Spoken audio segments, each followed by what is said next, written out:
ఈ రోజు current affairs class start చేసే ముందు the flagship course offered at our institute UPSC infinity గురించి మాట్లాడదాము. UPSC infinity course is the premium course offered at our institute అండి. It comes with lifetime validity. అంటే మీరు ఎన్నాళ్ళు ప్రిపేర్ అయితే అన్నాళ్ళు బోత్ రికార్డెడ్ సెషన్స్ కి లైవ్ సెషన్స్ కి మీకు యాక్సెస్ అనేది ఉంటుంది. మీరు ఎన్నేళ్ళు ప్రిపేర్ అయితే అన్నేళ్ళు. మళ్ళీ చెప్తున్నాము, ₹1 కూడా ఎక్స్ట్రా తీసుకునే ప్రసక్తే అనేది ఉండదు. Next, student centric approach. We teach from absolute scratch. మేము పునాదుల నుంచి లోతుల నుంచి చెప్పడం జరుగుతుంది.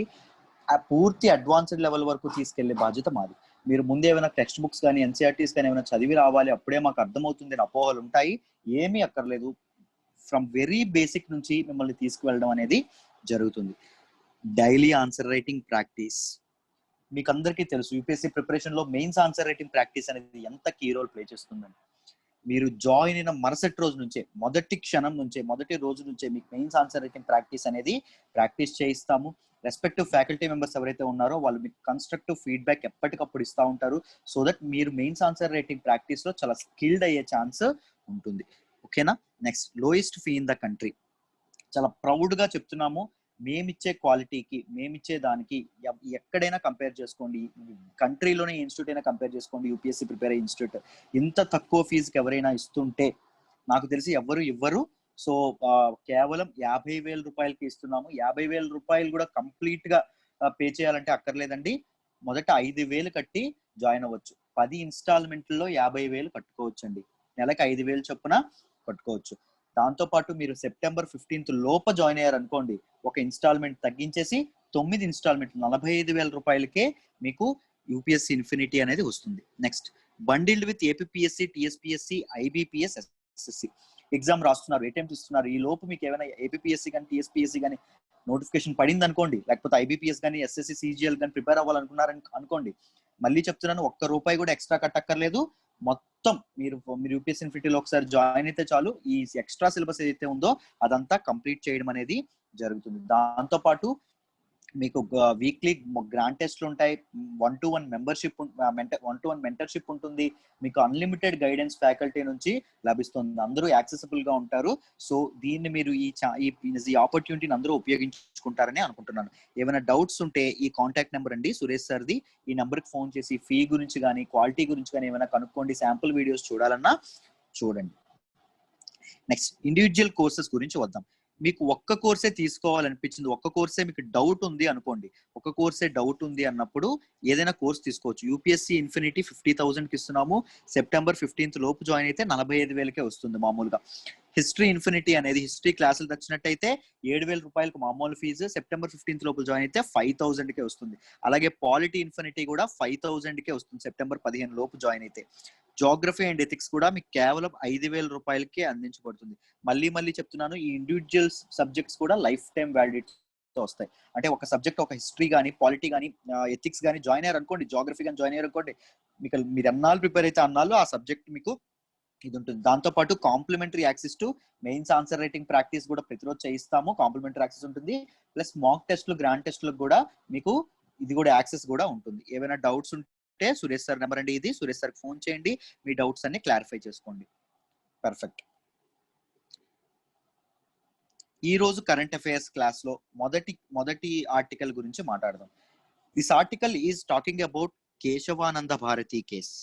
కేశవానంద భారతి కేస్ అనేది very very very important case. Polity ఎప్పుడు మనం చదువుకున్న పాలిటీలో ఇంపార్టెంట్ కేసులు కొన్ని ఉంటాయి, అందులో చాలా చాలా ఇంపార్టెంట్ కేసు అనేది కేశవానంద భారతి కేసు. దీన్ని మనం ఎలా చదువుకుంటామంటే GS2 paper judgements, supreme court judgements గురించి మాట్లాడుకునేటప్పుడు దీని గురించి చదువుకుంటాము.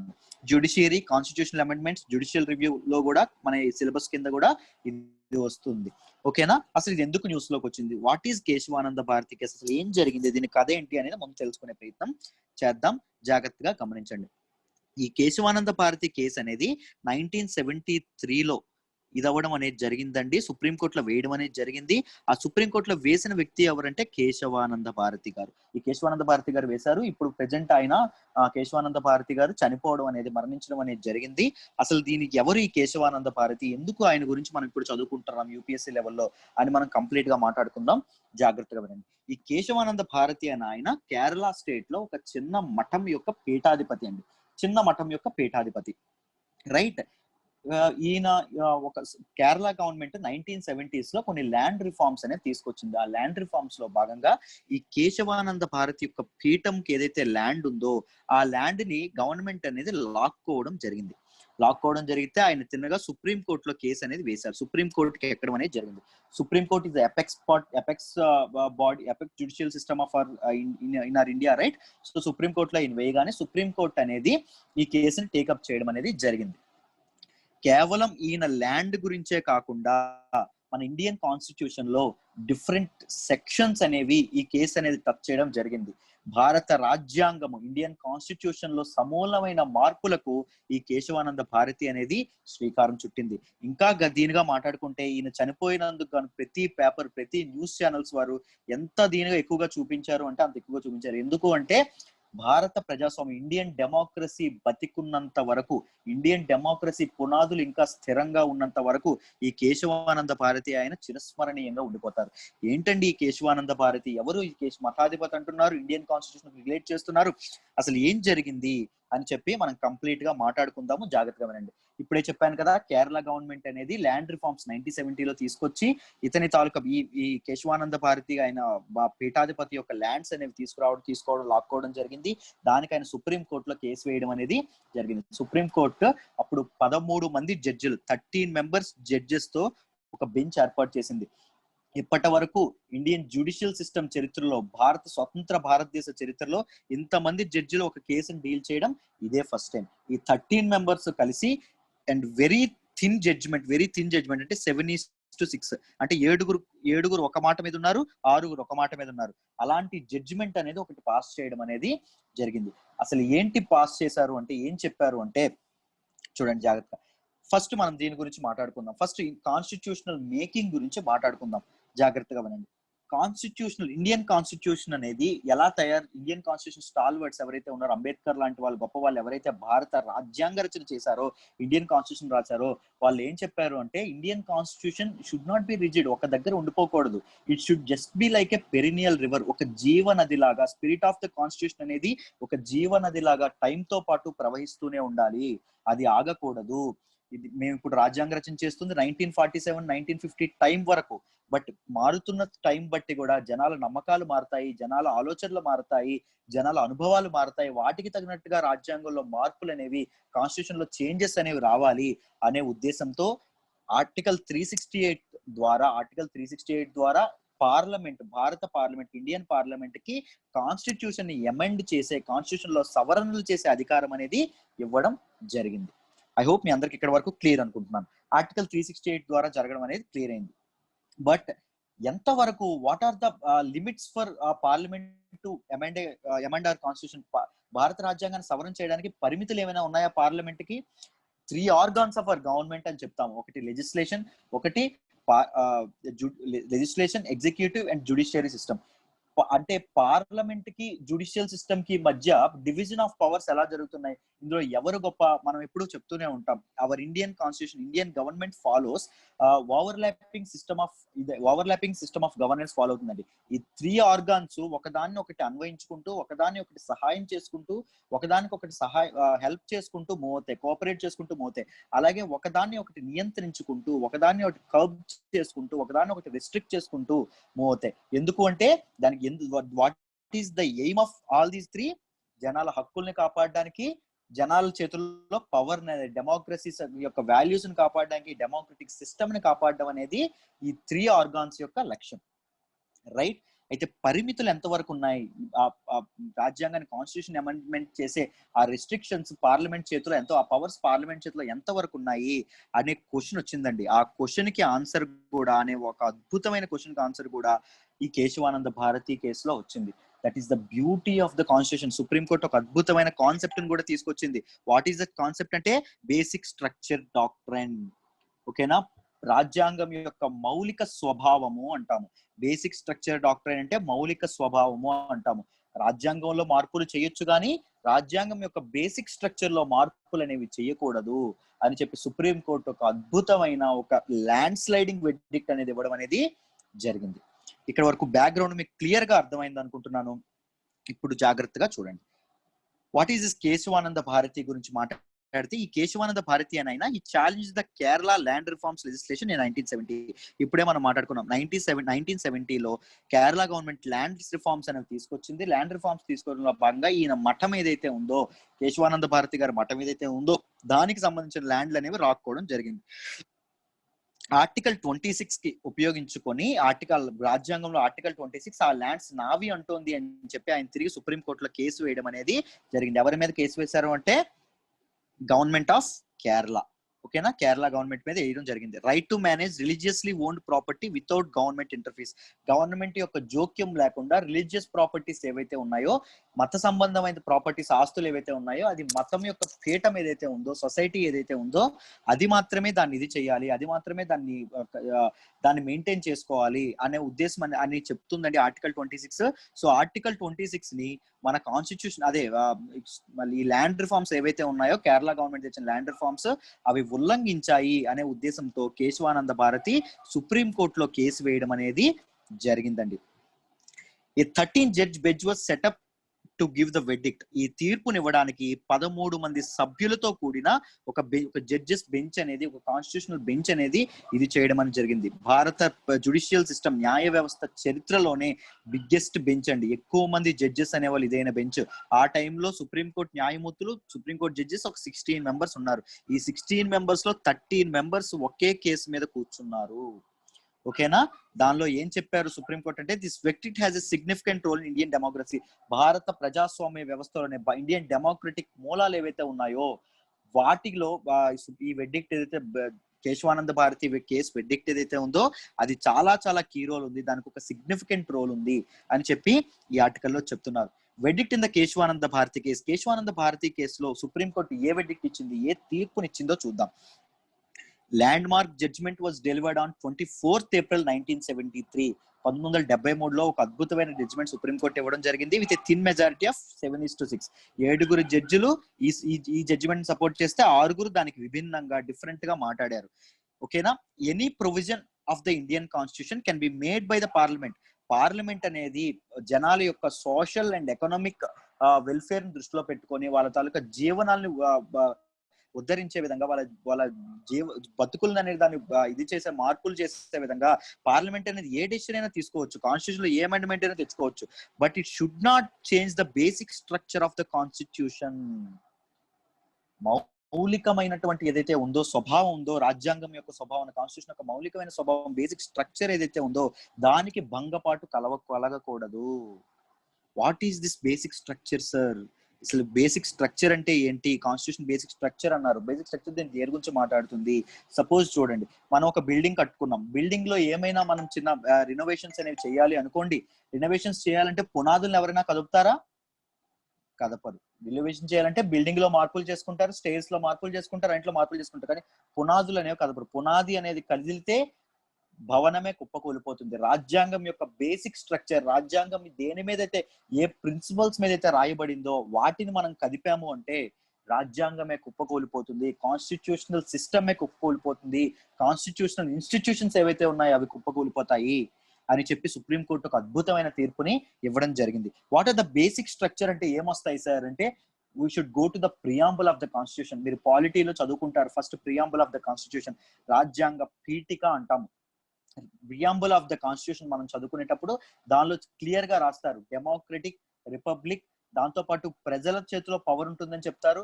పవర్ వెస్ట్ ఇన్ ప్రజల చేతిలో ఉంటుంది. So that is democratic thing. డెమోక్రసీలో పవర్ అనేది ఉంటుంది, రైట్? ప్రజల చేతుల్లో పవర్ ఉంటుంది. దాంతో పాటు లిబర్టీ అనేది, ప్రజల స్వేచ్ఛ ఏదైతే ఉందో దానికి భంగపాటు కలగకూడదు. ఫ్రెటర్నిటీ ఏదైతే ఉందో దానికి భంగపాటు కలగకూడదు. ఈ మనకి ఇవి ఫెడరల్ సిస్టమ్ ఏదైతే ఉందో వాటికి భంగపాటు కలగకూడదు. వాటిని ఎవరు టచ్ చేయకూడదు. బేసిక్ స్ట్రక్చర్ అనేది అలాగే ఉండాలి. అర్థమైందా? బేసిక్ స్ట్రక్చర్ అనేది అలాగే ఉండాలి అని చెప్తుంది. ఓకేనా, ఒకవేళ ఇప్పుడున్న గవర్నమెంట్, ఇప్పుడున్న సెంట్రల్ గవర్నమెంట్ ఫెడరల్ సిస్టమ్ వద్దు, సమాఖ్య వ్యవస్థ వద్దు, స్టేట్ గవర్నమెంట్స్ కి పవర్ అనేది వద్దు, పవర్ అంతా సెంట్రలైజ్డ్ గా యూనియన్ గవర్నమెంట్ చేతుల్లోనే ఉంది అని వాదించింది అనుకోండి, అమెండ్మెంట్ ఏమైనా తీసుకొచ్చింది అనుకోండి, అడ్డుగా ఎవరు నిలబడతారు? కేశవానంద భారతి కేసు నిలబడుతుంది. ప్రజలకి వాక్ స్వాతంత్ర్యం అనేది, భావ ప్రకటన స్వేచ్ఛ అనేది, I mean right of free speech అనేది పోగొడదామని చెప్పి ఏమైనా అమెండ్మెంట్స్ తీసుకొచ్చారనుకోండి, అప్పుడు ఎవరు అడ్డుపడతారు? కేశవానంద భారతి కేసు అనేది అడ్డుపడుతుంది. భారత సమైక్యతకు కానీ దేనికైనా లిబర్టీకి కానీ డెమోక్రసీ అనేది భారతదేశంలో ఉండకూడదు, రాచరిక వ్యవస్థ మొనార్కీ అనేది తీసుకురావాలి అనే కాన్స్టిట్యూషనల్ అమెండ్మెంట్ తీసుకురావడానికి ప్రయత్నించారనుకోండి, ఎవరు అడ్డుపడతారు అంటే వచ్చేది కేశవానంద భారతి కేసు అడ్డుపడుతుంది. సెక్యులరిజం అనేది ఉండకూడదు, ఒక్క మతమే భారతదేశంలో ఉండాలి అని అమెండ్మెంట్ అనేది తీసుకొచ్చే ప్రయత్నం చేశారనుకోండి, ఎవరు అడ్డుపడతారు అనుకుంటే కేశవానంద భారతి కేసు అనేది అడ్డుపడుతుంది. So you can understand the significance of this Kesavananda Bharati case. Indian constitution లో, భారత రాజ్యాంగంలో ఎటువంటి చేంజెస్ కి కారణమైంది, ఎటువంటి సమూలమైన, ఎటువంటి చాలా అద్భుతమైన చేంజెస్ కి కేశవానంద భారతి అనేది కేసు అనేది ఇదైందో మనం జాగ్రత్తగా గమనించవచ్చు. So just look at the doctrine of basic structure. భారత రాజ్యాంగం యొక్క స్వభావం ఏంటో తెలుసుకుందాం. ఓకేనా, మౌలిక స్వభావం ఏంటో తెలుసుకుందాం. Basic structure of doctrine of basic structure అనేది మొదట జర్మన్ కాన్స్టిట్యూషన్ లో వచ్చిందండి. నాజీస్ ఎప్పుడైతే రూల్ చేశారో, రూల్ చేసిన తర్వాత కొన్ని చేంజెస్ అనే కొన్ని ప్రిన్సిపల్స్, కొన్ని సిస్టమ్ లో, కాన్స్టిట్యూషన్ లో, జర్మన్ కాన్స్టిట్యూషన్ లో ఉన్న కొన్ని సిస్టమ్స్ లో మార్పులు ఎట్టి పరిస్థితుల్లో తీసుకురాకూడదు అనే ఒక రూల్ అనేది రావడం జరిగింది. కొన్ని ప్రిన్సిపల్స్ ఏవైతే ఉన్నాయో వాటిని జర్మన్ కాన్స్టిట్యూషన్ లోని బేసిక్ స్ట్రక్చర్ అంటాము. సుప్రీం కోర్టు జర్మన్ కాన్స్టిట్యూషన్ లోని ఆ పార్ట్ ని రిఫర్ చేసి they came up with the concept of doctrine of basic structure అనే కాన్సెప్ట్ తో ముందుకు రావడం అనేది జరిగింది. ఇండియాలో, భారతదేశంలో basic structure doctrine has form the bedrock of judicial review. ఇది చూడండి, పార్లమెంట్ లో ఏ సిస్టమ్ ఏది పాస్ చేసినప్పటికీ, పార్లమెంట్ లో ఏ యాక్ట్ పాస్ చేసినప్పటికీ, పార్లమెంట్ లో ఏ చట్టం తీసుకొచ్చినప్పటికీ, ఎటువంటి చట్టం పాస్ అయినప్పటికీ, పార్లమెంట్ కి నిజంగా పార్లమెంట్ అనేది ఎవరు? ప్రజల ద్వారానే ఎన్నికైన వాళ్ళందరూ. పార్లమెంట్ కి ఆ పవర్ ఎవరు ఇచ్చారు? పీపులే ఇచ్చారు, ప్రజలే ఇచ్చారు. అయినప్పటికీ, ప్రజలే ఇచ్చినప్పటికీ ఎటువంటి పడితే అటువంటి చట్టాలు చేయొచ్చా పార్లమెంటు అంటే? చెయ్యకూడదు. పార్లమెంట్ కి ఏదైనా యాక్ట్ పాస్ చేస్తే దానికి జ్యుడిషియల్ రివ్యూ చేసే అధికారం అనేది కోర్టులకి, జ్యుడిషియల్ సిస్టమ్ అనే దానికి ఉంది. ఓకేనా? If it is judicial review అనేది జరిగిన తర్వాత, ఒకవేళ అది basic structure of the constitution కి ఎఫెక్ట్ చేయకపోతే అప్పుడు అది యాక్ట్ గా కాబడుతుంది, అప్పుడు దానికి పర్మిషన్ అనేది లభిస్తుంది అని చెప్పి చక్కగా చెప్పడం అనేది జరిగింది. దేనిలోని? డాక్ట్రైన్ ఆఫ్ బేసిక్ స్ట్రక్చర్ లో. No law can impinge basic structure doctrine. రాజ్యాంగ మౌలిక స్వభావాన్ని ఏ చట్టము కూడా, ఏ లా కూడా మార్చలేదు అని చెప్పడం అనేది జరిగింది. బేసిక్ స్ట్రక్చర్ డాక్ట్రైన్ లో ఏమొస్తాయంటే పార్లమెంటరీ డెమోక్రసీ కానీ, ఫండమెంటల్ రైట్స్ కానీ, జ్యుడిషియల్ రివ్యూ కానీ, సెక్యులరిజం లాంటివి కానీ వస్తాయండి. సెక్యులరిజం అనేది ముందు మన దీనిలో ఉండేది కాదు, కాన్స్టిట్యూషన్ లో భాగంగా ఉండేది కాదు. But it came with 42nd constitutional amendment ద్వారా మన ప్రియాంబుల్లో యాడ్ చేయడం అనేది జరిగింది. చాలా మంది వాదిస్తారు, చాలా మంది క్రిటిక్స్ ఏం చెప్తారంటే సెక్యులరిజం అనేది 42nd కాన్స్టిట్యూషనల్ అమెండ్మెంట్ ద్వారా వచ్చింది, కానీ ఇదనేది చేయలేదు. బట్ అది basic structure of the constitution లో అది భాగం కాదు, అది అంతర్భాగం కాదని వాదిస్తారు. కానీ సుప్రీం కోర్ట్ అనేది దాని గురించి కూడా వెడ్డిక్ చెప్తూ ఒక మాట చెప్పింది, secularism is also implicit characteristics of Indian constitution. భారత రాజ్యాంగంలో అంతర్లీనంగా ఉన్నటువంటి ఒక సిస్టమ్ అది, ఒక ప్రిన్సిపల్ అది, ఒక సిద్ధాంతం అది అని సుప్రీం కోర్ట్ అనేది తన వెడ్డిక్ లో, తన తీర్పులో, ఒక ల్యాండ్ మార్క్ వెడ్డిక్ లో చెప్పడం అనేది జరిగింది. ఓకేనా? ఈ మన కేశవానంద భారతి కేసు అయిన తర్వాత చాలా చాలా దారుణమైన, అప్రజాస్వామికమైన, అన్డెమోక్రటిక్ సిస్టమ్స్ అనేవి చాలా జరిగినాయండి. ఎలా జరిగాయి అంటే, ఎవరైతే సుప్రీం కోర్టులో కేశవానంద భారతికి సపోర్ట్ గా ఎవరైతే 7 జడ్జిలు వాదించారో, ఆ 7లో కాకుండా నెక్స్ట్ ఈ 6 ఎవరైతే ఉన్నారో వ్యతిరేకంగా వాదించిన వాళ్ళు, పార్లమెంట్ కి కంప్లీట్ పవర్స్ ఇవ్వకూడదు, ఇవ్వచ్చు అని వాదించిన వాళ్ళు, ఈ 6 మెంబర్స్ ఎవరైతే ఉన్నారో, ఈ 7 ఇవ్వకూడదు అని వాదించారు, ఈ 6 మెంబర్స్ ఇవ్వచ్చు అని వాదించారండి. ఈ 6లో 3 చేయడం అనేది చీఫ్ జస్టిస్ గా మార్చడం అనేది జరిగింది. ఈ 7 మెంబర్స్ లో ఒక సీనియర్ మెంబర్స్ ఉన్నప్పటికీ, జడ్జెస్ వాళ్ళకి చీఫ్ జస్టిస్ గా ప్రమోట్ అయ్యే ఇది అనేది ఇవ్వలేదు. అప్పట్లో ఉన్న ఇందిరాగాంధీ గవర్నమెంట్. ఇది కూడా ఒక తీర్పు, ఒక వెడ్డిక్ట్ అనేది దీని ప్రకారంగానే, ఒక జ్యుడిషియల్ సిస్టమ్ యొక్క జుట్టు అనేది పార్లమెంట్ ఏదో లెజిస్లేషన్ చేతిలో ఉంటే అది చాలా ప్రమాదకరము అని అప్పుడు క్రిటిక్స్ కూడా వాదించడం అనేది జరిగింది. రైట్? మీకు అందరికీ కేశవానంద భారతి కేసు ఎంత ఇంపార్టెంట్ ప్లే చేసిందో, కేశవానంద భారతి కేసు ఎందుకు వచ్చిందో ఇవన్నీ కంప్లీట్ గా అర్థమయ్యాయా అనుకుంటున్నాను.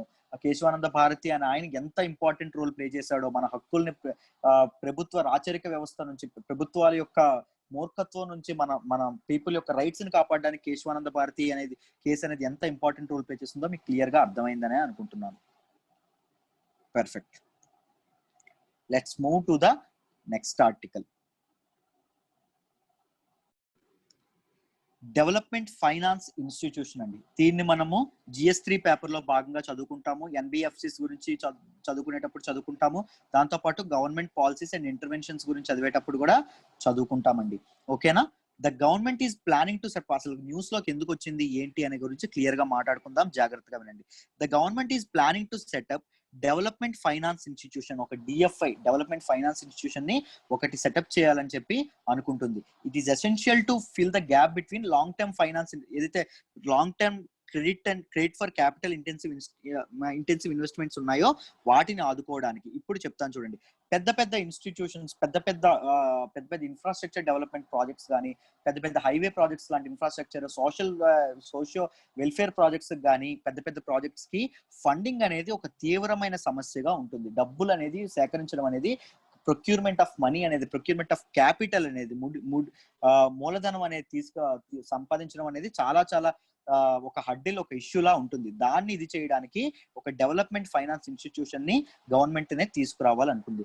అదేంటి సార్, డబ్బే కావాలంటే అప్పు ఇవ్వడానికి బ్యాంకులు ఉన్నాయి కదా, మరి సెపరేట్ గా ఈ డెవలప్మెంట్ ఫైనాన్స్ ఇన్స్టిట్యూషన్స్ ఎందుకు అని మనం మాట్లాడుకుంటే, డెవలప్మెంట్ ఫైనాన్స్ ఇన్స్టిట్యూషన్స్ అనేవి లాంగ్ పీరియడ్ కి ఇస్తాయండి. కొన్ని 10 సంవత్సరాలకి 15 సంవత్సరాలకి ఇవ్వడం జరుగుతుంది. దాంతోపాటు బ్యాంకులతో పోలిస్తే చాలా చాలా తక్కువ వడ్డీకి ఇవ్వడం అనేది జరుగుతుంది, లో ఇంట్రెస్ట్ కి ఇవ్వడం అనేది జరుగుతుంది. దాని ద్వారా ఇన్ఫ్రాస్ట్రక్చర్ ప్రాజెక్ట్స్ ఏవైతే ఉంటాయో అవి ఊపందుకోవడం అనేది జరుగుతుంది. వాటి తాలూకు డెవలప్మెంట్ అనేది చాలా త్వరగా ఉండడం అనేది జరుగుతుంది. It is also known as development banks. ఈ డెవలప్మెంట్ ఫైనాన్స్ ఇన్స్టిట్యూషన్స్ ఏవైతే ఉన్నాయో వాటిని డెవలప్మెంట్ బ్యాంక్స్ అని కూడా మనం ఉదాహరిస్తాం, అలా కూడా మనం చెప్తాం. Perfect, right. చూడండి, ఇప్పుడు ప్రపోజ్ చేసిన ఈ డెవలప్మెంట్ ఫైనాన్స్ ఇన్స్టిట్యూషన్ ఏదైతే ఉందో దాని గురించి మాట్లాడదాం. అసలు ఏం చెప్పారు దీనిలో, అసలు ఏమేమి మెన్షన్ చేశారని చెప్పి మనం మాట్లాడదాం, జాగ్రత్తగా వినండి. It is used to finance both social and economic infrastructure projects identified under National Infrastructure Pipeline. National infrastructure pipeline అనే సిస్టమ్ లో భాగంగా కొన్ని social and economic infrastructure projects ని ఐడెంటిఫై చేసిందండి గవర్నమెంట్. దానిలో మొన్న April last 3 months back, April 2020లో ఒక 2019 to 2025 మధ్య డెవలప్ చేయబోయే economic and social projects, infrastructure projects గురించి ఒక ఫైనల్ రిపోర్ట్ అనేది ఇవ్వడం జరిగింది. దానిలో భాగంగా ఇవన్నీ ఏవైతే ఈ నేషనల్ ఇన్ఫ్రాస్ట్రక్చర్ పైప్ లైన్ లో భాగంగా చేసే ప్రాజెక్ట్స్ ఏవైతే ఉన్నాయో ఈ ఇయర్ టైంలో 2019-25 ఆ మధ్యలో ఉన్నాయో వాటికి ఇన్వెస్ట్మెంట్ అనేది సుమారు 111 lakh crores అనేది అవుతుంది అని చెప్పి ఒక ఫైనల్ రిపోర్ట్ అనేది ఇవ్వడం అనేది జరిగింది. This national infrastructure pipeline is this is the system governed by our government అండి. This is system planned by our government, framework planned by our government. ఎందుకు ఉపయోగపడుతుందంటే జాబ్స్ క్రియేట్ చేయడానికి, ఎంప్లాయ్మెంట్ ని పెంచడానికి, ఇంప్రూవ్ ఈజ్ ఆఫ్ లివింగ్, జనాల జీవన ప్రమాణాలను పెంచడానికి, పేదరికం నుంచి జనాలను బయట పెట్టడానికి, దాంతోపాటు equitable access to infrastructure for all, అంటే అందరికీ ఇన్ఫ్రాస్ట్రక్చర్ అనేది, గవర్నమెంట్ చేస్తున్న పనులు అనేవి, గవర్నమెంట్ కల్పిస్తున్న ఇవనేవి అందరికీ ఏవైతే ఇన్ఫ్రాస్ట్రక్చర్ కల్పిస్తుందో, రోడ్లు కానీ, భవనాలు కానీ, రివర్స్ కానీ, కెనల్స్ కానీ ఏవైతే ఉన్నాయో అవి అందరికీ అందుబాటులో ఉండడానికి, ఇది కూడా యాక్సెసిబుల్ గా ఉండడానికి ఈ నేషనల్ ఇన్ఫ్రాస్ట్రక్చర్ పైప్ లైన్ అనేది ఒక అవుట్లుక్ అనేది రిలీజ్ చేయడం అనేది జరిగింది. రైట్, బ్యాక్గ్రౌండ్ మీకు క్లియర్ గా అర్థమైందని అనుకుంటున్నాను. అయితే ఇప్పుడు స్టార్ట్ చేయబోయే DFIs ఏవైతే ఉన్నాయో వాటి తాలూకా క్యారెక్టరిస్టిక్స్ గురించి మనం మాట్లాడదాం, జాగ్రత్తగా వినండి. What are the characters? They might be promoted by government promote చేయొచ్చు. రెండవది ప్రైవేట్ సెక్టర్ క్యారెక్టర్, అవి ప్రైవేట్ సెక్టర్ కింద ప్రైవేట్ సెక్టర్ దీనిలో కూడా ఉండొచ్చు. కంప్లీట్ ప్రైవేట్ వాళ్ళకి ఇచ్చేస్తారా సార్ అంటే కాదు. గవర్నమెంట్ 51% మేజర్ స్టేక్ గవర్నమెంట్ దగ్గర పెట్టుకుంటుంది. మిగిలిన 49% స్టేక్ ఏదైతే ఉందో అది ఎవరికి ఇస్తుంది అంటే ప్రైవేట్ వాళ్ళకి ఇస్తుంది. ప్రమోటెడ్ బై గవర్నమెంట్ ప్రమోట్ చేస్తే ఏంటి అడ్వాంటేజెస్ ఉన్నాయి, ఏంటి ఇది ఉన్నాయని చెప్పి మనం మాట్లాడదాము, జాగ్రత్తగా వినండి. గవర్నమెంట్ ప్రమోట్ చేస్తే లాట్ ఆఫ్ అడ్వాంటేజెస్ ఉంటాయండి. ఫస్ట్ అడ్వాంటేజ్ ఏంటి అంటే ఫండ్ రైజింగ్. డబ్బులు సమకూర్చుకోవడానికి, క్యాపిటల్ అనేది ప్రొక్యూర్ చేసుకోవడానికి చాలా చాలా బాగా ఉపయోగపడుతుంది. దీనిగా ఉపయోగపడుతుంది గవర్నమెంట్ అనేది నిజంగా ప్రమోట్ చేస్తే. ఎందుకంటే జనాల్లో ట్రస్ట్ ఉంటుంది. గవర్నమెంట్ ఒకవేళ బాండ్స్ ఇష్యూ చేసింది అనుకోండి, గవర్నమెంట్ ఇచ్చే బాండ్స్ జనాలు ఎక్కువగా కొంటారు. ఎక్కువగా గవర్నమెంట్ కాబట్టి, సావరెన్ బాండ్స్ కాబట్టి జనాలు అనే వాళ్ళు నమ్ముతారు ఎక్కువగా. సో ఫండ్ క్యాపిటల్ ప్రొక్యూర్మెంట్ అనేది ఈజీగా జరుగుతుంది. దాంతోపాటు బ్యాంక్స్ ఇన్వెస్ట్మెంట్, బ్యాంకుల యొక్క ఇన్వెస్ట్మెంట్, బ్యాంక్స్ కూడా ధైర్యంగా ఇన్వెస్ట్మెంట్స్ అనేవి చేస్తాయి. బ్యాంకులు అప్పు ఇవ్వకపోవడానికి మెయిన్ కారణం ఏంటి అంటే ఎన్పిఎస్ ప్రొక్యూర్ అవుతాయి. నాన్ పెర్ఫార్మింగ్ అసెట్స్ ఏవైతే ఉంటాయో అవి పెరిగిపోతున్నాయి. సో అవి గవర్నమెంటే ఒకవేళ నిజంగా గవర్నమెంటే ఒకవేళ అండుదండగా ఉందనుకోండి, బ్యాంకులు ఆలోచించకుండా అప్పులు అనేవి ఇవ్వడం అనేది జరుగుతుంది. Right. Next private sector character ఏదైతే ఉంటుందంటే అకౌంటబిలిటీ అనేది ఉంటుందండి. ఇన్ఫ్రాస్ట్రక్చర్ పనులు ఏవైతే ఉంటాయో వాటిలో అకౌంటబిలిటీ అనేది తప్పకుండా ఉండడం అనేది జరుగుతుంది. Right. Fund raising issues but accountability అనేది చాలా బాగుంటుంది. ఫండ్ రైజింగ్ అనేది కరెక్ట్ గా అవ్వకపోయినా అకౌంటబిలిటీ అనేది బాగుంటుంది. Government should maintain some gap from private sector DFIs. Private sector DFIs ఏవైతే ఉంటాయో, డెవలప్మెంట్ ఫైనాన్షియల్ ఇన్స్టిట్యూషన్స్, ఒకవేళ ప్రైవేట్ సెక్టర్ మెయింటైన్ చేస్తే గవర్నమెంట్ కాస్త దూరంగా ఉండాలి. ప్రైవేట్ వాళ్ళకి కాస్త ఫ్రీ హ్యాండ్ ఇవ్వడం అనేది జరగాలి. ఫ్రీ హ్యాండ్ ఇవ్వడం, ప్రైవేట్ వాళ్ళకి ఫ్రీ హ్యాండ్ ఇవ్వడం అనేది జరిగితే చాలా చాలా చాలా యూజ్ అనేది ఫ్రీ జరిగితే చాలా చాలా వాళ్ళు ప్రాజెక్ట్స్ ఇంప్లిమెంట్ చేయడంలో కానీ, క్వాలిటీ ఆఫ్ లైఫ్ ని పెంచే విధంగా కృషి చేయడంలో కానీ, ఎంప్లాయ్మెంట్ జనరేట్ చేయడంలో కానీ వాళ్ళు చాలా అకౌంటబుల్ గా, చాలా కరెక్ట్ గా ఉంటారు అని చెప్పి కూడా మనకి ఈ ఆర్టికల్లో క్లియర్ గా చెప్పడం అనేది జరిగింది.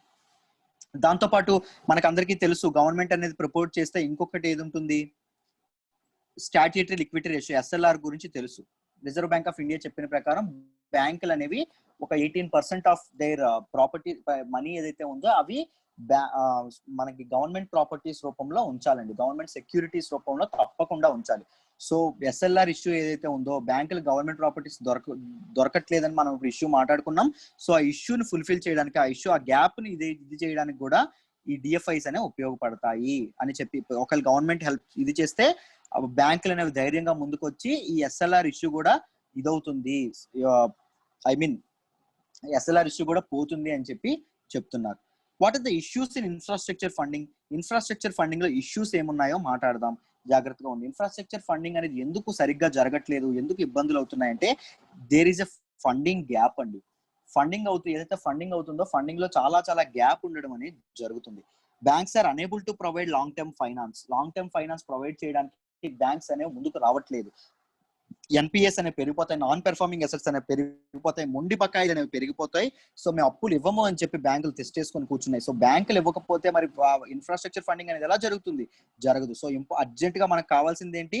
డెవలప్మెంట్ ఫైనాన్స్ ఇన్స్టిట్యూషన్స్ అనేవి తప్పకుండా గవర్నమెంట్ ఎంప్లాయ్ చేయాలి. So this is a good idea నిజంగా.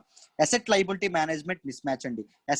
Asset and liability management mismatch అంటే ఏమవుతుంది అంటే, మామూలుగా ఒకవేళ గవర్నమెంట్ కానీ ఎవరైనా కానీ more than 5 years bonds issue చేస్తే ఎవ్వరు ఆ బాండ్స్ ఇన్వెస్ట్ చేయడానికి ముందుకు రావట్లా.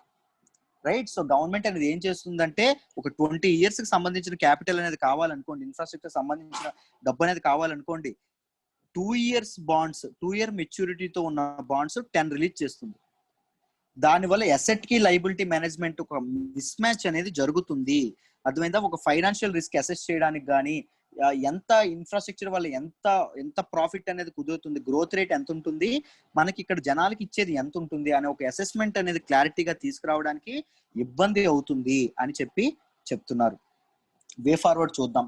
ఈ కాంటెక్స్ట్ లో వే ఫార్వర్డ్ గురించి జాగ్రత్తగా మాట్లాడదాం. వినండి. If India's growth rate needs to be 8 to 10%, మా వచ్చే డికేడ్ లో వస్తున్న ఏదైతే ఉందో కన్సిస్టెంట్ గా ప్రతి year 8 to 10% India growth rate సాధించాలంటే క్రెడిట్ గ్రోత్ ఫర్ ఇన్ఫ్రాస్ట్రక్చర్ అనేది 12 to 14% పెరగాలండి.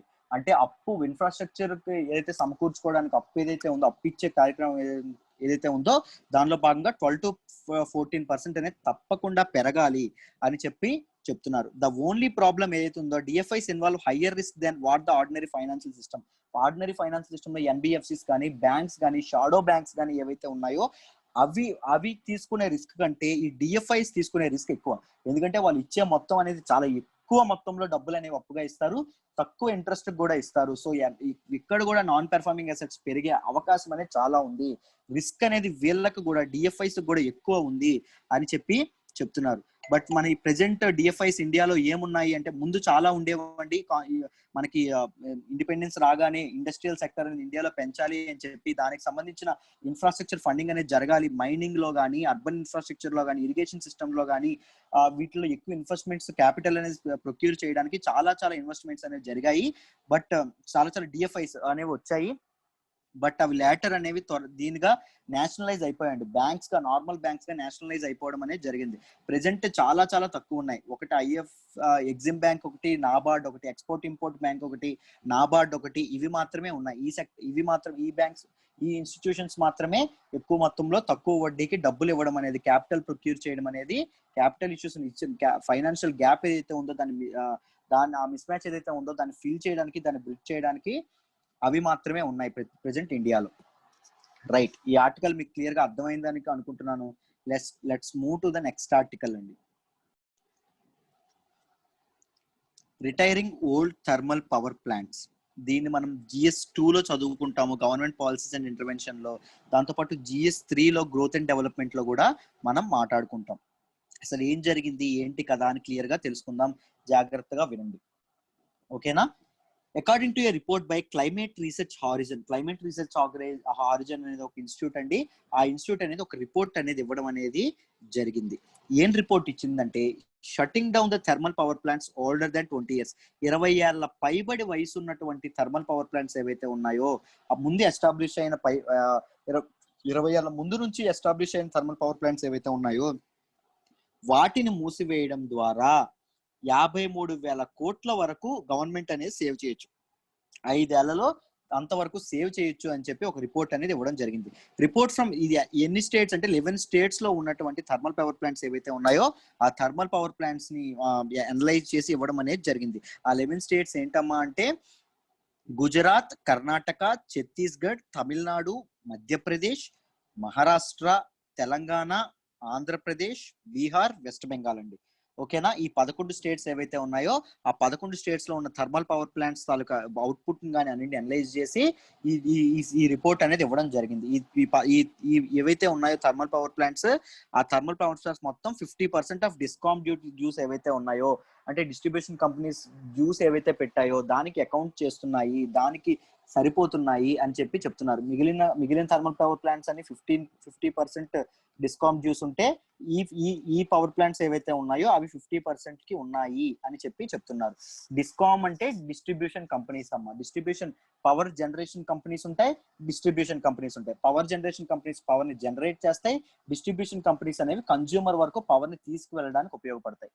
రైట్, ఇది అర్థం చేసుకోండి. డిస్ట్రిబ్యూషన్ కంపెనీస్ అనేవి పవర్ జనరేషన్ కంపెనీస్ కి డబ్బులు ఎగ్గొడితే దాన్ని డిస్కామ్ డ్యూస్ అంటాము.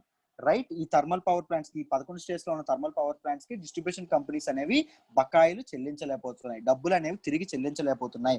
ఎంత డబ్బులు అంటే 50% ఆఫ్ ద టోటల్ డ్యూస్ అండి. ఓకేనా? అలా అర్థం చేసుకోవచ్చు.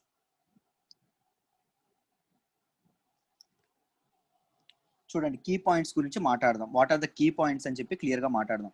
Shutting down old coal based power plants ఏవైతే ఉన్నాయో, పాత కోల్ బేస్డ్ పవర్ ప్లాంట్స్ ఏవైతే ఉన్నాయో అవి షట్ డౌన్ చేయడం వల్ల 1.45 lakh crore అనేది ఇదవుతుంది. I mean government can save 1.45 lakh crore అనేది సేవ్ చేసే ఇది ఉందని చెప్తున్నారండి. ఎందుకు అంటే COVID-19 వల్ల డిమాండ్ అనేది తగ్గిపోయింది. COVID-19 వల్ల డిమాండ్ అనేది తగ్గిపోవడం వల్ల మనకి ఇక్కడ డిమాండ్ అనేది తగ్గితే సప్లై ఆపేయచ్చు కదా సార్ అని ఆలోచించకూడదు. ఎలక్ట్రిసిటీ దగ్గర పవర్ జనరేషన్ అనేది అంత ఈజీగా సప్లై అనేది ఆపేయలేరు. రైట్, కెపాసిటీకి తగినట్టుగా పవర్ జనరేట్ అవ్వాల్సిందే. డిమాండ్ అనేది లేదు, సప్లై ఎక్కువ ఉంది, ఏమవుతుంది? డిస్కామ్స్ అనేవి డ్యూస్ చెల్లించలేకపోతున్నాయి. రైట్, అది చూడండి. Replacing electricity from older coal plants with cheaper renewable resources. దీన్ని కీ పాయింట్స్ ఏం చెప్పారు అంటే, ఎలక్ట్రిసిటీ ప్రెజెంట్ ఉన్న ఓల్డ్ కోల్ ప్లాంట్స్ ఏవైతే ఉంటాయో వాటిని చీపర్ రినవబుల్ రిసోర్సెస్ ఏవైతే ఉంటాయో, అంటే solar power and solar energy కానీ, విండ్ ఎనర్జీ కానీ, వీటి ద్వారా రిప్లేస్ చేయడం కూడా చాలా హెల్ప్ అవుతుంది అని చెప్పి చెప్తున్నారు. It reduces the gap between cost of supply cost పెరగడానికి రెవెన్యూ జనరేషన్, డిస్కామ్స్ అనేవి డబ్బులు సరిగ్గా జనరేట్ చేయలేకపోతున్నాయి. కరెక్ట్ ఎలక్ట్రిసిటీ సంబంధించిన మనీ అనేది డిస్కామ్స్ కి రావట్లేదు. సో డిస్కామ్స్ అనేవి నష్టపోతున్నాయి తీవ్రంగా. సప్లైకి సంబంధించిన డబ్బులు వీళ్ళకి జనరేషన్ కంపెనీస్ పే చేయలేకపోవడం వల్ల డిస్కామ్స్ తీవ్రంగా నష్టపోతున్నాయి అయిపోతున్నాయి. ఆ గ్యాప్ ఏదైతే ఉందో ఫైనాన్షియల్ గ్యాప్, ఆ ఫైనాన్షియల్ గ్యాప్ ని బిల్డ్ చేయడానికి, ఆ ఫైనాన్షియల్ గ్యాప్ ని రెడ్యూస్ చేయడానికి ఈ మన రెన్యూవబుల్ సోర్సెస్ ఏవైతే ఉన్నాయో వాటితో రిప్లేస్ చేస్తే, వేటిని రిప్లేస్ చేస్తే, ఓల్డర్ కోల్ ప్లాంట్స్ ఏవైతే ఉన్నాయో వాటిని రిప్లేస్ చేస్తే అది చాలా ఉపయోగపడుతుంది అని చెప్పడం అనేది జరిగింది. పవర్ జనరేషన్ గురించి మాట్లాడదాం. There are 3 types of thermal power plants అండి. థర్మల్ పవర్ ప్లాంట్స్ 3 ఉన్నాయి. ఒకటి కోల్ తో నడిచేది, 2 గ్యాస్ తో నడిచేది, 3 లిక్విడ్ ఫ్యూయల్ తో ఎలక్ట్రిసిటీ జనరేట్ చేసేవి. ఈ మూడు కలిపి టోటల్ ఇండియాలో జనరేట్ అవుతున్న టోటల్ పవర్ జనరేషన్ లో 62% ఆఫ్ టోటల్ జనరేషన్ అనేది ఈ మూడింటి ద్వారానే అవుతుందంట. Coal, gas, liquid fuel. ఓకేనా? What are the problems faced by discoms? Distribution companies ఏ ప్రాబ్లమ్స్ ఫేస్ చేస్తున్నాయి, అసలు వాట్ ఈస్ ద ప్రాబ్లమ్ అని చెప్పి మనం మాట్లాడుకోవాలి. Rigid power purchase agreement. What is a power purchase agreement అండి? చెప్తాను చూడండి. పవర్ పర్చేజ్ అగ్రిమెంట్ అంటే ఏంటో చెప్తాను.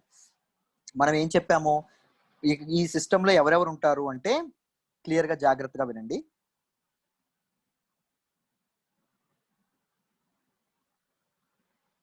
ఇవి పవర్ జనరేటింగ్ కంపెనీస్.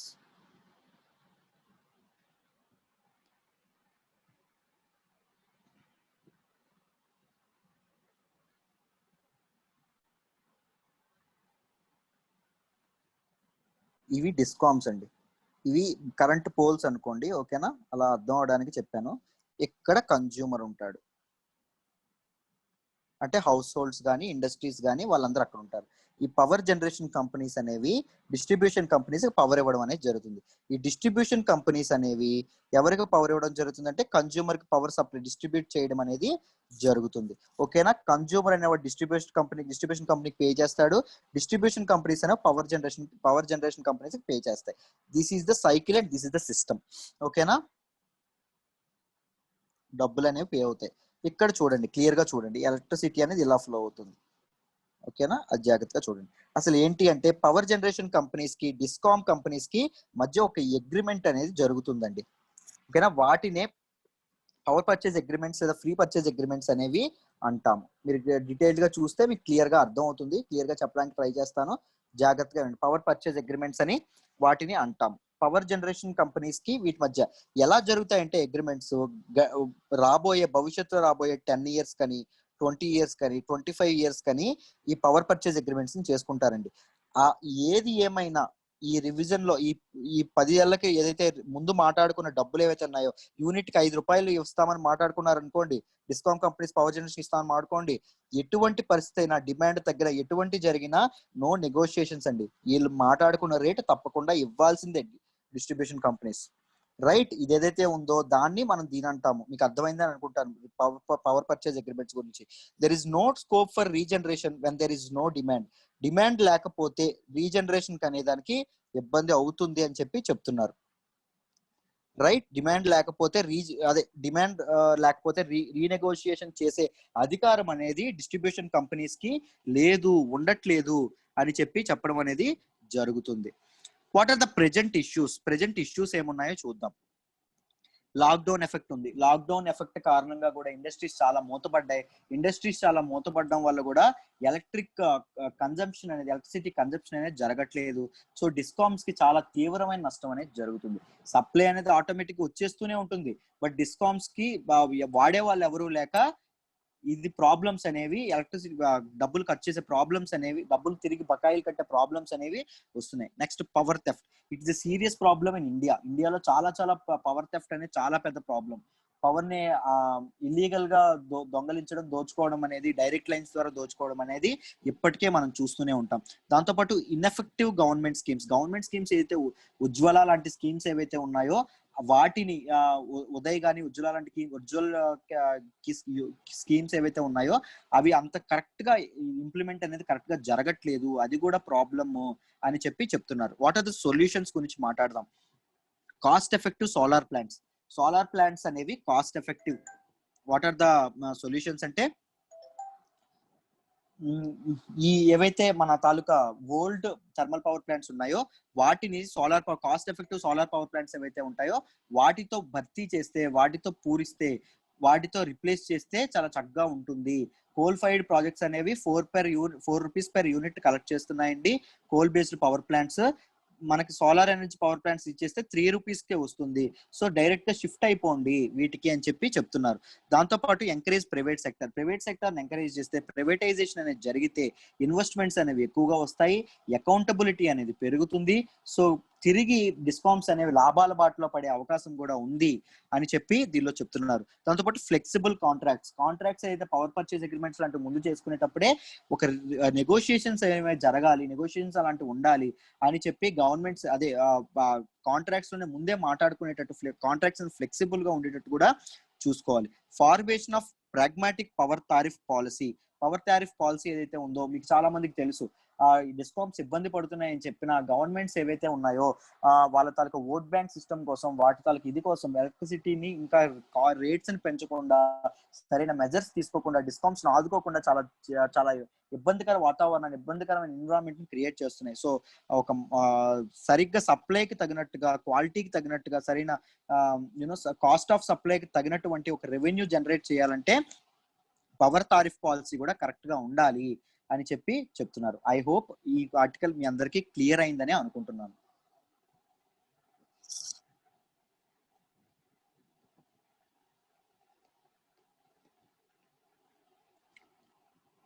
ఇది చూడండి, చంద్రయాన్ 1 ఫైండింగ్స్ అనేవి రీసెంట్ గా చంద్రయాన్ 1 లో ఉన్నటువంటి ఒక ఎక్విప్మెంట్ ఒక ఏదైతే ఉందో అది మనకి ఇది కూడా చెప్పింది.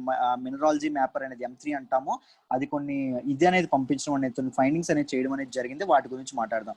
దీన్ని స్పేస్ టెక్నాలజీలో GS3 లో మనం మాట్లాడుకుంటాము, ఓకేనా, సిలబస్ ప్రకారంగా చూసుకుంటే. ఇది చూడండి, the recent images sent by Chandrayaan 1 ఏదైతే ఉందో, చంద్రయాన్ 1 మనం పంపించాం కదా, 2008 లో పంపించాము. This is the first mission to the moon. Moon కి మనం ఇండియా నుంచి పంపించిన ఫస్ట్ మిషన్ అండి. ఆ 2008 లో పంపించినటువంటి మన ఇస్రో పంపించినటువంటి చంద్రయాన్ 1 ఏదైతే ఉందో అదేం చెప్పింది అంటే, the moon may be rusting along the poles. Moon ఎలా ఉందనుకోండి, పోల్స్ ఏవైతే ఉన్నాయో అక్కడ తుప్పు అనేది పడుతుంది, రస్ట్ అనేది ఫామ్ అవుతుంది, రస్ట్ ని మేము గమనించాము అని చెప్పి చంద్రయాన్ 1 అనేది చెప్పడం అనేది జరిగింది.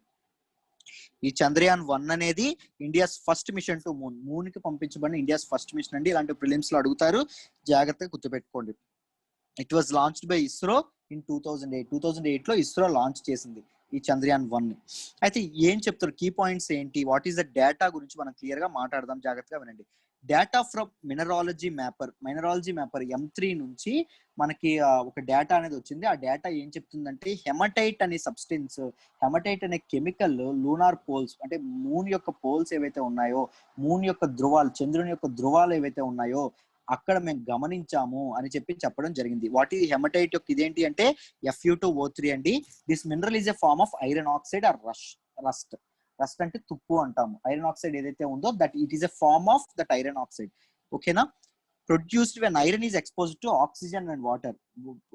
Fu2O3 ఏదైతే ఉందో ఐ మీన్ హెమటైట్ ఏదైతే ఉందో అది ఎప్పుడు ప్రొడ్యూస్ అవుతుంది, రస్ట్ అనేది ఎప్పుడు ప్రొడ్యూస్ అవుతుంది అంటే, మనకి ఐరన్ అనేది ఆక్సిజన్ అండ్ వాటర్ తో, మనకు తెలుసు తుప్పు ఎలా పడుతుంది, ఇనుము అనేది వాటర్ తో కానీ వాటర్ అండ్ ఆక్సిజన్ తో ఇదైతే కెమికల్ రియాక్షన్ ఒకటి జరిగి తుప్పు అనేది ఫామ్ అవుతుందని తెలుసు. సో Fu2O3 అనేది అలా ఫామ్ అయింది అని చెప్పి, అది అలా ఫామ్ అయింది అని చెప్పి ఆర్టికల్లో చెప్తున్నారు. Even though moon surface is full of iron rich rocks. ఈ రీసెంట్ గానే నాసా కనుక్కుంది, మూన్ సర్ఫేస్ అనేది ఐరన్ అండ్ టైటానియం రెండు ఏవైతే మెటల్స్ ఉన్నాయో వాటితో చాలా రిచ్ గా ఉంది, చాలా ఎక్కువగా ఉన్నాయని చెప్తుంది. Even though moon surface is full of iron rich rocks, it's not known for the presence of water and oxygen. చంద్రుని మీద వాటర్ కానీ, నీరు కానీ, ఆక్సిజన్ ఏదైతే ఉందో, ప్రాణవాయువు అంటాం కదా, ఆక్సిజన్ ఏదైతే ఉందో, ఆక్సిజన్ యొక్క ఆధారాలు అనేవి ఉన్నట్టు మనిషికి తెలియదు, రైట్. ఈ 2 ఎలిమెంట్స్ అనేవి రస్ట్ ఫామ్ అవడానికి ఇంపార్టెంట్ అని చెప్పి ముందు మనం మాట్లాడుకున్నాం, రైట్. Fu2O3 ఎలా ఫామ్ అవుతుంది, ఐరన్ ఆక్సైడ్ అనేది ఎలా ఫామ్ అవుతుంది, ఐరన్ కి ఆక్సిజన్ ప్లస్ వాటర్ ఉండాలి, అప్పుడు ఫామ్ అవుతుంది. రస్ట్ అనేది అప్పుడే ఫామ్ అవుతుంది. కానీ ఐరన్ రిచ్ రాక్స్ ఉన్నాయి తెలుసు మనకు, కరెక్టే, నాసా కూడా మొన్నే చెప్పింది. బట్ వాటర్ అండ్ ఆక్సిజన్ ఉండాలి కదా, అవి మనకు తెలియదు కదా ఎక్కడున్నాయని చెప్పి సైంటిస్టులు అనే వాళ్ళు ఆలోచిస్తా ఉన్నారండి. పాసిబుల్ రీజన్స్ బిహైండ్ రస్టింగ్ అవ్వడానికి రీజన్స్ ఏమై ఉండొచ్చు అని ఆలోచిస్తున్నారంటే, ఎర్త్స్ ఆక్సిజన్, ఎర్త్ సర్ఫేస్ మీద ఉన్న ఆక్సిజన్ అనేది అక్కడికి ఫెర్రీ అవుతా ఉంది, అక్కడికి అక్కడికి ట్రాన్స్పోర్ట్ అవుతా ఉంది అని చెప్పి చెప్తున్నారు. బ్లాకింగ్ ఆఫ్ సోలార్ విండ్ అనేది అంటే సూర్యుని నుంచి ఏదైతే పార్టికల్స్ కానీ ఏవైతే ఇవి వస్తాయో అవి అవి అవి ఈ ఎర్త్ ఆక్సిజన్ ఏదైతే ఉందో అవి రాకుండా, సూర్యుడి నుంచి అది రాకుండా అడ్డుకుంటుంది. ఒకవేళ సోలార్ విండ్ వచ్చింది అనుకోండి, వాతావరణంలో హైడ్రోజన్ అనేది ఫామ్ అవుతుంది. మన వాతావరణం ఈ ఎర్త్ ఎన్విరాన్మెంట్ లో కానీ, మూన్స్ ఎన్విరాన్మెంట్ లో కానీ, స్పేస్ లో కానీ హైడ్రోజన్ ఉండడానికి కారణం ఏంటంటే సోలార్ విండ్. అది గుర్తుపెట్టుకోవాలి. హైడ్రోజన్ ఏం చేస్తుందంటే తుప్పు పట్టలేదు. హైడ్రోజన్ ఒకవేళ ఉంటే తుప్పు రస్ట్ పట్టే వీలే ఉండదు. సో ఎర్త్ ఆక్సిజన్ అనేది సోలార్ విండ్ ని బ్లాక్ చేయడం వల్ల తుప్పు పడుతుంది అని చెప్పి చెప్తున్నారు. Scientist are thinking that moon's poles may contain water. ఇలా కూడా ఆలోచిస్తున్నారు. మూన్స్ పోల్స్, మనం ఆక్సిజన్ గురించి మాట్లాడాం కరెక్టే, మరి వాటర్ కూడా ఉండాలి కదా, వాటర్ ఎక్కడి నుంచి వస్తుంది అని చెప్పి ఆలోచనలో ఉన్నారు. మూన్స్ యొక్క పోల్స్ ఏవైతే ఉన్నాయో, ధృవాలు ఏవైతే ఉన్నారో అక్కడ వాటర్ ట్రేసెస్ కూడా లభించే అవకాశం ఉంది అని చెప్పి సైంటిస్ట్ అనే వాళ్ళు ఆలోచిస్తున్నారండి. చంద్రయాన్ 3 గురించి ప్రిలిమ్స్ లో అడుగుతారు.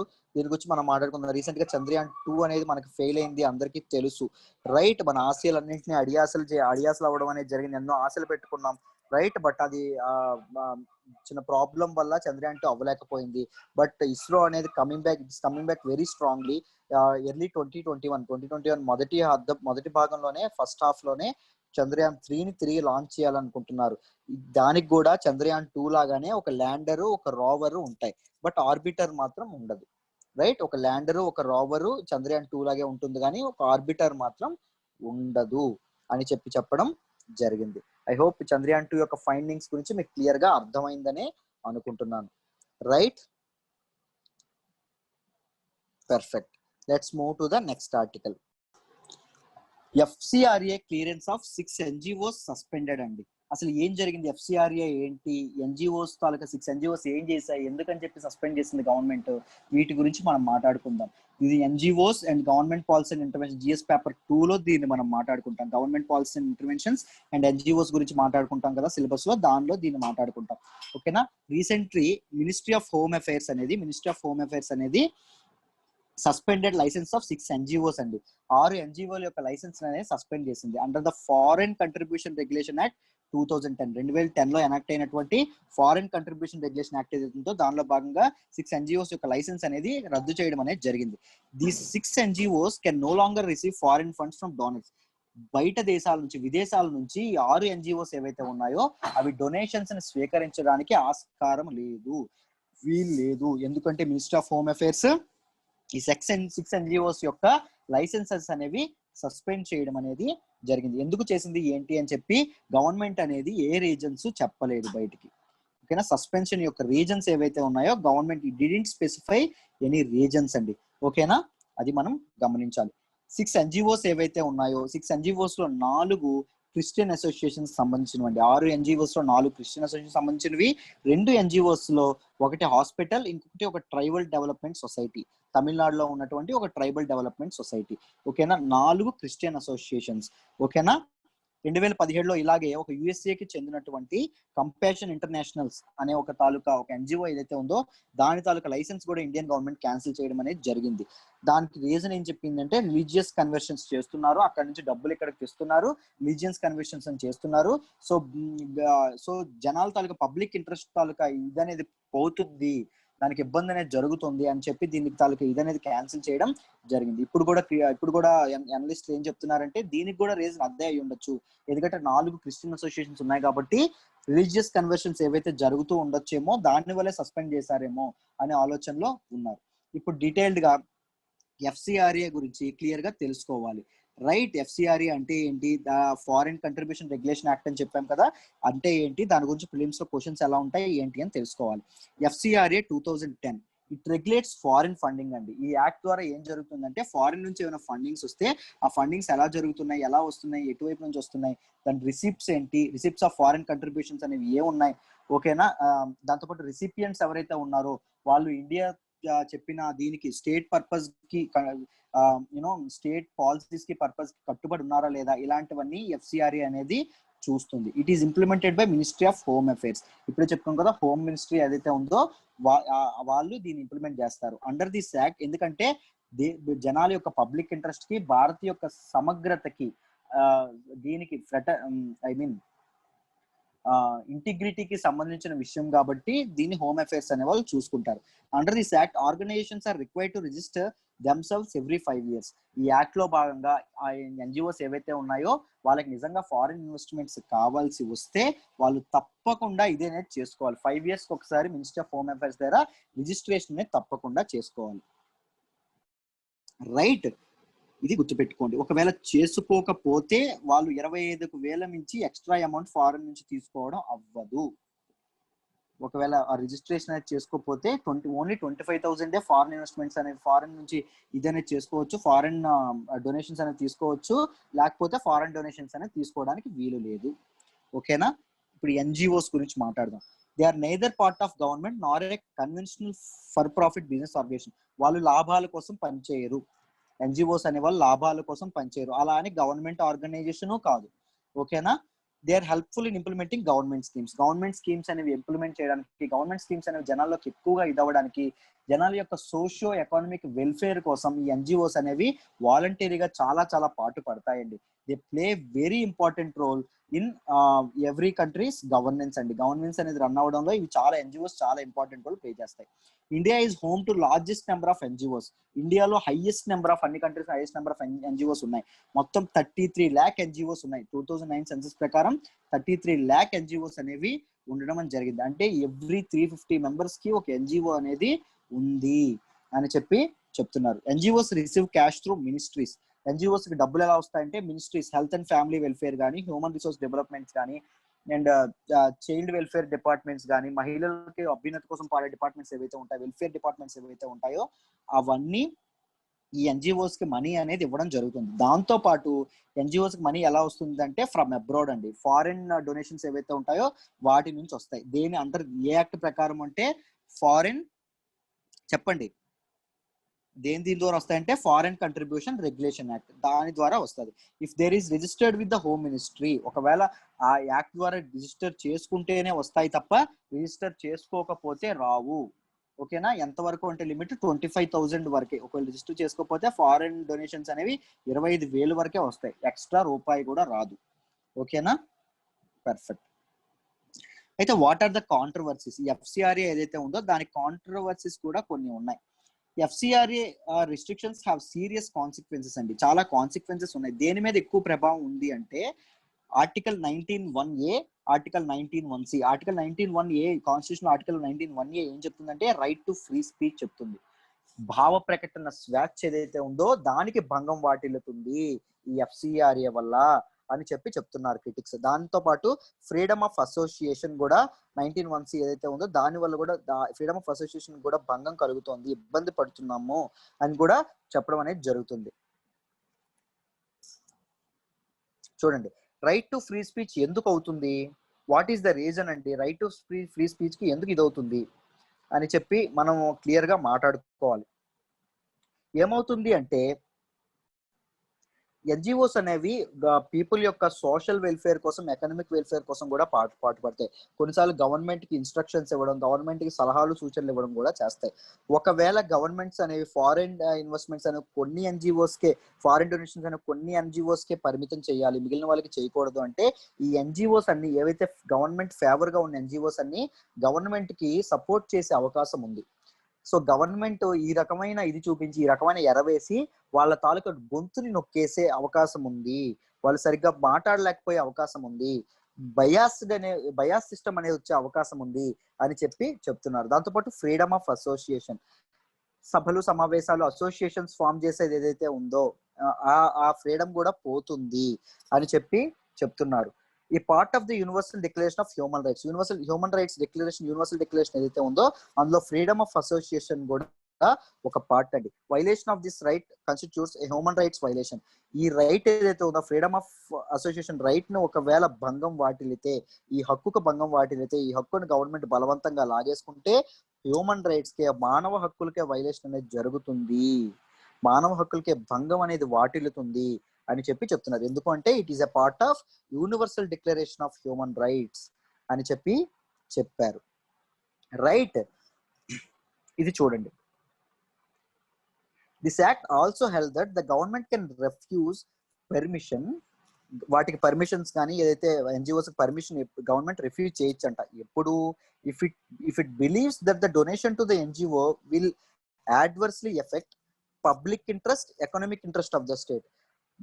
జనాల యొక్క పబ్లిక్ ఇంట్రెస్ట్ కానీ economic interest of the nation కానీ ఒకవేళ ఎన్జిఓస్ ఏమైనా భంగం కలిగిస్తున్నాయి అనుకోండి, ఏమైనా ఇబ్బంది పెడుతున్నాయి అనుకోండి, అప్పుడు కూడా గవర్నమెంట్ అనేది వాటి పర్మిషన్ అనేది రద్దు చేయొచ్చు, వాటి లైసెన్స్లు అనేవి ఇవ్వకపోవచ్చు అని చెప్పి మనకి ఈ యాక్ట్ అనేది చెప్తుంది. ఏ యాక్ట్ అనేది చెప్తుందమ్మా? ఎఫ్సిఆర్ఏ అనేది చెప్తుంది, రైట్. ఎఫ్సిఆర్ఏ అనేది క్లియర్ గా చెప్పడం అనేది జరుగుతుంది, foreign contribution regulation act.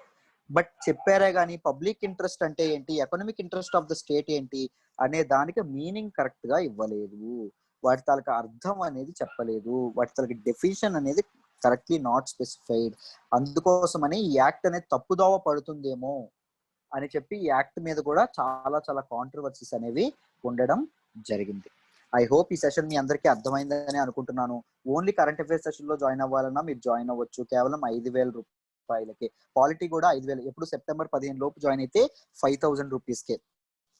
Polity కానీ ఎకనామిక్స్ కాదు, ఎకనామిక్స్ 7,000 రూపాయలమ్మా, ఎకనామిక్స్ తగ్గించలేదు. పాలిటీ కానీ హిస్టరీ కానీ 7,000 రూపాయల నుంచి 5,000 రూపాయలు, సెప్టెంబర్ 15 లోపు జాయిన్ అయితే 5,000 రూపాయలు పెట్టాము. ఒకవేళ అవ్వకపోతే ఒకవేళ సెప్టెంబర్ 15 దాటితే 7,000 మళ్ళీ రివైజ్ అయిపోయి ఉంటుంది. యూపీఎస్సీ ఇన్ఫినిటీ కూడా 50,000 ఫీజు కదా, 50,000 ఫీజులో సెప్టెంబర్ 15 జాయిన్ అయితే 10 ఇన్స్టాల్మెంట్స్ 5,000 చెప్పిన 10 ఇన్స్టాల్మెంట్స్ కట్టుకోవచ్చు అని చెప్పాం కదా.